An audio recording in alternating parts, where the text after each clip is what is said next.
अमरावतीच्या गाडगेनगर पोलीस ठाण्याच्या हद्दीत विलासनगरमधील संविधान चौकाजवळ बुधवारी रात्री एका तरुणाची निर्घृण हत्या करण्यात आली। घरासमोर गिट्टी उचलत असलेल्या यश पाटणकरवर प्रेम बोबडे आणि 3 अल्पवयीन साथीदारांनी दुचाकीवर येत चाकूने अचानक हल्ला केला। छातीवर पाठीवर वार झाल्याने यश गंभीर जखमी झाला। काही अंतरावर पडला। उपचारासाठी रुग्णालयात हलविण्यानंतर त्याचा मृत्यू झाला।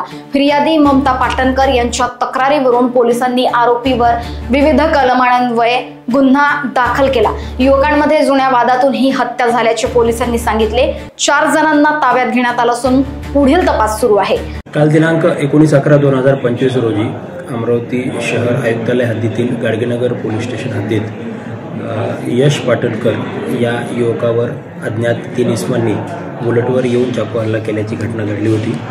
यश पाटणकर याला इरविन हॉस्पिटल येथे उपचारासाठी दाखल केला असता दुर्दैवाने त्याच्यात मृत्यू झाला होता आणि लगेच मग गुन्हे शाखा माननीय पोलीस आयुक्त यांच्या आदेशान्वये गुन्हे शाखेचे पथक लागलीच त्या अनोळखी इसमांची ओळख पटवण्याच्या मागे लागले आणि अवघ्या 2 तासात त्या आरोपींची ओळख पटवून त्यापैकी आरोपी जो प्रिन्स उर्फ कार्तिक भागचंद श्रीवास वय 18 वर्ष याला व इतर 2 विधी संघर्षग्रस्त बालकाला ताब्यात घेतले। तसेच इतर जे 2 आरोपी होते त्यांना गाडगेनगर पोलिसांनी आज सकाळी ताब्यात घेतलेले आहे आणि अशा प्रकारे गुन्ह्यात प्रत्यक्ष सहभाग असणारे 3 आणि गटात सहभाग असणारे 2 असे एकूण 5 आरोपी ताब्यात घेऊन या खुनाचा उलगडा केलेला आहे। लोकवाहिनी न्यूज करिता ब्युरो रिपोर्ट अमरावती।